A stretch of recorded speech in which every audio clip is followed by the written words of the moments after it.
Balit yung video na to, ginawa ko is para, for awareness na din sa kalusugan ng ating mga barangay.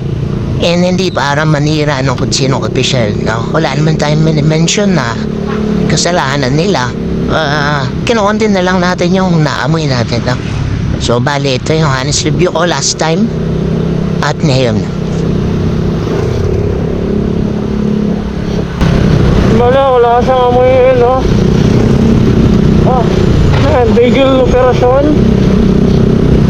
Walang amoy mabaho ngayon, no?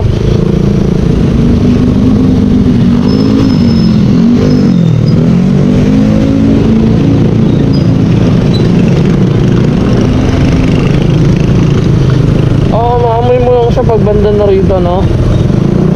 Tsaka dito, pero hindi ganun kalakas na kagaya na nakaraan.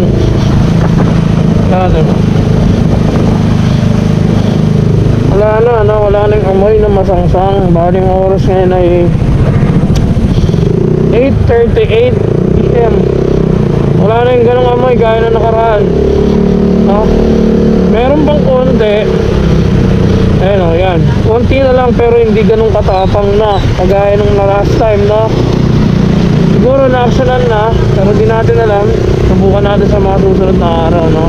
O mamaya pagbalik natin, magdas mag-deliver. Wala na ako naamoy, konti na lang.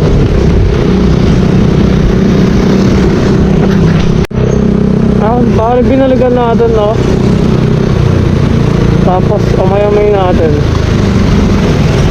Dito na lang sa banda, sa bandang bungot na lang. Ayun, may taga, munisipyo na dumating.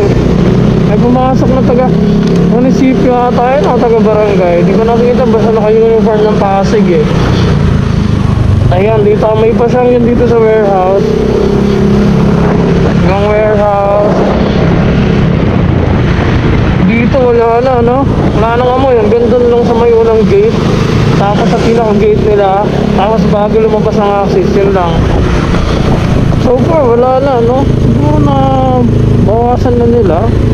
Di natin alam, baka nakatigil operasyon. Pero so far, mahina na yung amoy, no? Ngayong oras, no? 9:33, bali isang oras din tayo bumalik. Wala nung kanina na dumaan tayo doon. Ganda ng motor. Hindi ko gaya last time, no? Sobrang baho talaga. Paglabas ko lang ng yan, siguro na-actionan na yan. Na-actionan na ng barangay at napagpaglihan na rin siguro yung management ng warehouse o ng dump site. Kaya ganun, no? Sana magtuloy-tuloy. Sana hindi ngayon lang, bukas o araw-araw mayat-maya. Kasi masakit sa sigmura, eh. Yun na. Tsaka pa wash out na rin, no, sa mga tropa natin na support dyan kahit bago pa lang tayo. Vloggeries ko, no? Shoutout sa inyo mga lods, sa mga shares and likes nyo ng post ko. Salamat.